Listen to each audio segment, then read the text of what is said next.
फरूख शहबाज बड़ाइच हमारे साथ मौजूद है। फरूख, वेलकम टू शो कहेंगे। फरूख क्या कहते हैं आप, किसका पलड़ा ज्यादा भारी देख रहे हैं आप? जी बिल्कुल, ये जो सवाल है ये तो पिछले कई दिनों से हो रहा है और रोज यहाँ पे सूरत हाल बदलती है। मैं अब आपको अगर लेटेस्ट बात बताऊं तो वो ये है कि इन्हीं स्विंग स्टेट्स जिनको 7 रियासतें मैं आपके सामने रख रहा हूँ, वहीं पर सारी कैंपेन है। यहाँ का सोशल मीडिया हो, यहाँ का इलेक्ट्रॉनिक मीडिया हो, प्रिंट हो, इन्हीं 7 रियासतों के इर्द गिर्द चीजें हो रही हैं।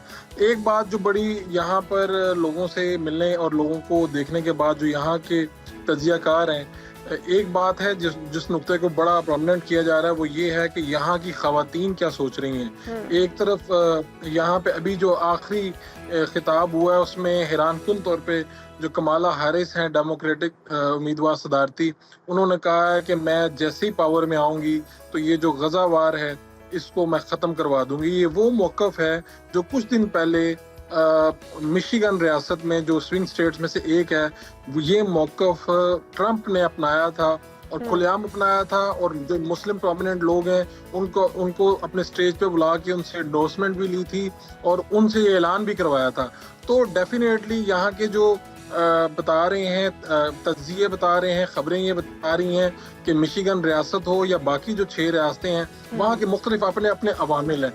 इन अवामिल पे ये गौर कर रहे हैं। और दिलचस्प बात यह है कि पिछले 2-3 दिन से कमाला और ट्रंप तकरीबन एक ही रियासत में पाए जाते हैं, यानी। और आज ये आखिरी दिन जब मैं आपसे मुखातिब हूँ तो कमाला और ट्रंप जो है ये 2-2, 3-3 स्विंग स्टेट्स में एक ही दिन में गए हैं। स्टेट्स जिसका आपने जिक्र किया फरूख, उसकी बड़ी अहमियत है और वो जीतने वाले जो भी कैंडिडेट होगा उसमें उनका बड़ा अहम किरदार होगा। क्या मिजाज लग रहा है स्विंग स्टेट्स के रहने वालों का? और जो आपने बात की है गजा वॉर को ख़त्म करने की, क्या अमेरिका में भी उसी तरह के दावों के ऊपर अवाम यकीन कर सकती है? क्योंकि इस वक्त मौजूदा जो हुकूमत है वो भी उन्हीं की है, तो अगर वो कुछ कर सकती थी तो अभी क्यों नहीं कर सकी? यही बात है, ये एक वजह है कि जिसके ऊपर जो अरब जो मुस्लिम लीडर थे, वहाँ के प्रोमिनेंट लोग थे, उन्होंने ये मौक़िफ़ इख्तियार किया कि कैसे हम मान लें कि कमाला जो है वो आके ख़त्म करेंगी वॉर, जबकि उन्हीं की हुकूमत में और वो नायब सदर हैं अमेरिका की इस वक्त की, और उनकी मौजूदगी में ये सब वॉर। लेकिन बहरहाल सभी मुल्कों के सियासतदानों की तरह यहाँ के सियासतदान भी ऐलान करते हैं कि जब वो आएंगे तो खुशहाली होगी। अभी ट्रंप ने एक्स पे ये बयान दिया था कि जैसे ही वो आएंगे, यानी कुछ दिन रह गए हैं जब अमेरिका में बेरोजगारों को रोजगार मिलेगा, जब अमेरिका में खुशहाली दोबारा लौट आएगी, अमेरिका अजीम बनेगा।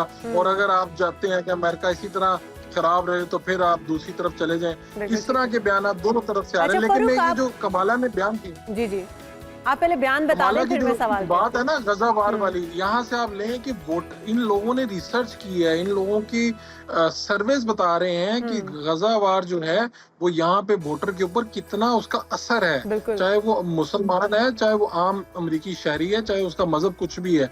यही वजह है कि उसको क्लियर अपनी ये स्टेटमेंट देनी पड़ी। वो इस वक्त अमेरिकी नायब सदर है और वो इसराइल के हवाले से, सारी बात है, ये बात पसंद नहीं की जाएगी, लेकिन उन्हें अपने वोटर्स के लिए ये बयान देना पड़ा है। अच्छा फरूख, आपने बताया कि ट्रंप और कमला के अलावा भी वहाँ पर बड़े उम्मीदवार हैं।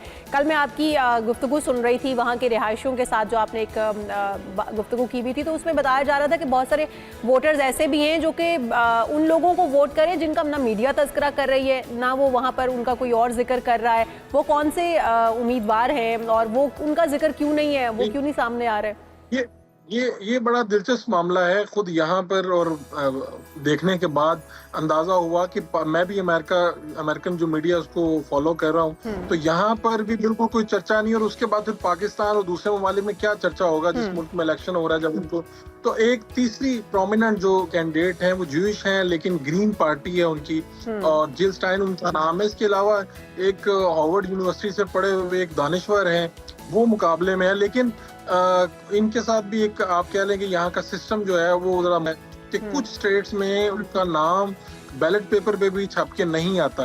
अलबत्ता ये जो एक दिलचस्प नुक्ता इसका ये है कि जो जिल स्टाइन है उनको मुसलमान कहीं ज्यादातर मुस्लिम वोटर्स हैं उनके, और वो इसलिए हैं कि गजा वार को लेके, और आम अमेरिकी भी उनको इसलिए वोट कर रहा है कि गजा वार के ऊपर उनकी स्टेटमेंट इन दोनों उम्मीदवारों से बहुत बेहतर और बहुत ही कड़ी है, सख्त है। अच्छा। और वो अगर 5% से ज्यादा वोट ले जाती हैं तो फिर उनको कोई फंडिंग का सिलसिला शुरू होगा। यहाँ का जो सिस्टम है वो उनको फिर ले आएगा और फिर अगली मर्तबा वो किसी भी तरह जब वो उम्मीदवार के तौर पे आएंगे तो बैलेट पेपर पे उनका नाम छपेगा बिल्कुल सही। और निशान होगा। ये सिस्टम है यहाँ का जिस तरह से जो काम करता अच्छा है। फरूक, मशरक़ वस्ता के हवाले से दोनों की क्या पॉलिसी हो सकती है? दोनों क्या किस तरह से कायल कर रहे हैं अपने वोटर्स को? खासकर हमारा कंसर्न तो यही है कि पाकिस्तान के साथ क्या नई आने वाली हुकूमत या जो भी सदर होगा वो ताल्लुकात को नए सिरे से उस्तवार करेगा या इसी तरह से पॉलिसी चलती रहेगी?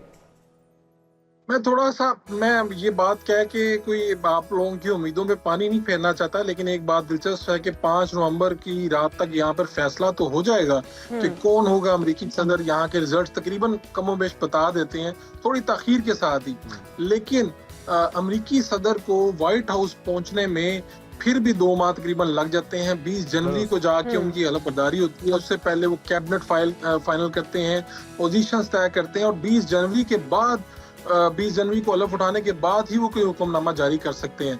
उसके बाद ट्रंप बने या कमाला हैरिस, इन दोनों को यहाँ पे बहुत से मसाइल का सामना होगा। अमेरिका अंदरूनी तौर पर बहुत से मसाइल का शिकार है, वो इमिग्रेंट का मसला हो, वो इनकी मईशत का मसला हो। इनकी तकारीर देखें तो ऐसे लगता है जैसे सुपर पावर अमेरिका चीन से भी थोड़ा सा परेशान दिखाई देता है। यानी ट्रंप का तो बहुत ज्यादा इसरार है अपनी तकारीर में। एक चीज बताइएगा फरूक, तो इसके बाद जाके कहीं हाँ, जिस तरह हम पाकिस्तान की बात करते हैं, पाकिस्तान के अंदर जब वोटिंग का अमल होता है तो सबसे बड़ा चैलेंज गुज़श्ता काफ़ी अरसे से, 2 कम अज़ कम टेन्योर से, तो ये चल रहा है कि मईशत को किस तरह से बेहतर किया जाए। तो अमरीकी इंतखाबात में सबसे बड़ा चैलेंज क्या होगा नई आने वाली हुकूमत को? जी, ये यहाँ पे सबसे